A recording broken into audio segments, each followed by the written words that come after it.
Well, it was my first time on a plane. It's my first time overseas. And for God to see fit for me to experience both of those things at the same time, that was just amazing. As the Brazil 2016 team took off from the airport runway, many of the missionaries like Cherie Atkins were embarking upon their first international trip. Under the leadership of Pastor Julian Dangerfield of Shalom Outreach, he brought us all the way from our homes. Our 18-member group spent 8 days in São Paulo, Brazil's most populated city. One of the first worship experiences at a local church set the stage for God's glory to take over. Kaya Hopkins was ministering, and she encouraged everybody to basically call on heaven and to pull heaven to earth. And so at this particular service, we had there was a team from Argentina, there was the Brazilians, and then us, the Americans. And it was a popular song, the anthem that we sung together, but it was sung in English, it was sung in Portuguese, and it was sung in Spanish in unison.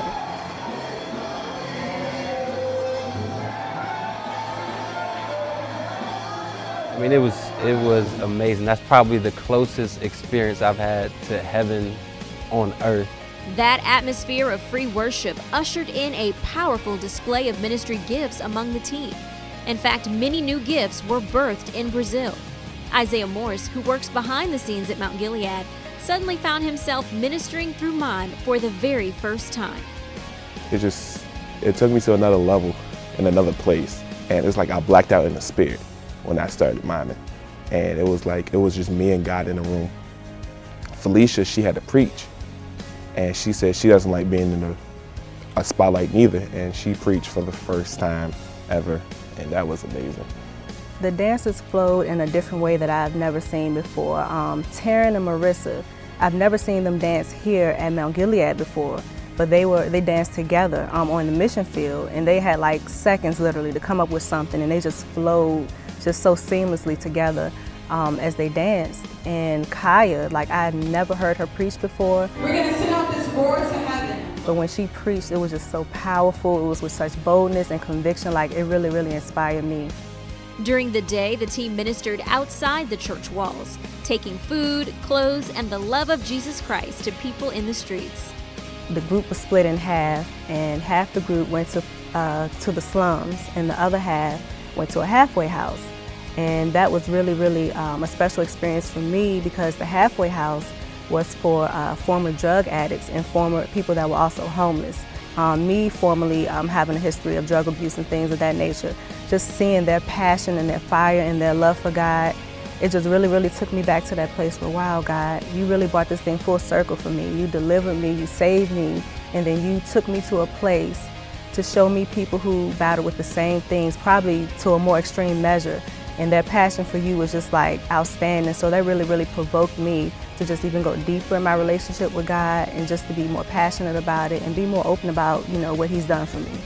And when the missionaries prayed, God showed up in a miraculous way. One team prayed for a lady who had a cancerous tumor, and she went to go to the doctors that afternoon, and she called back and saying that I didn't have a tumor, I didn't have anything. They said everything was fine. And so that was really amazing to see and be able to witness that in a whole different country.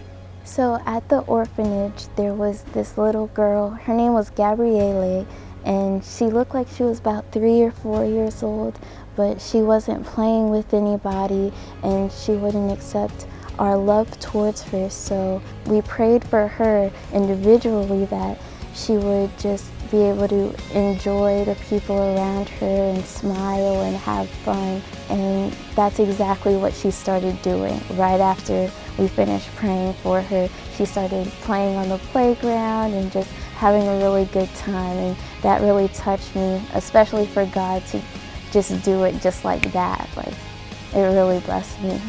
After pouring out all they had to the Brazilian people, the missionaries ended their trip in Rio de Janeiro.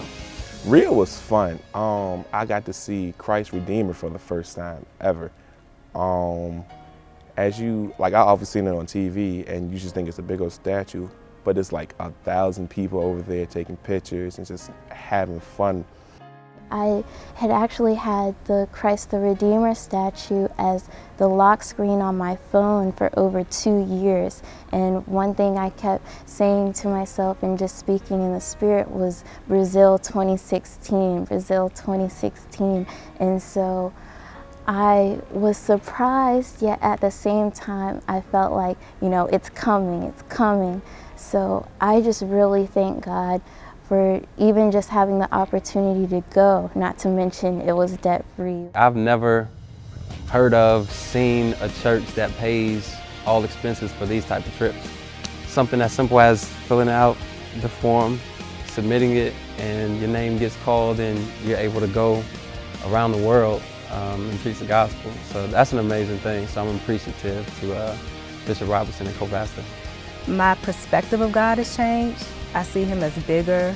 I used to limit God a lot, but now I see him as the big God that he is. Like, there's no more room to limit him in my life. Just the way I see him, just the way I see myself has totally changed, and I'm just thankful for the experience.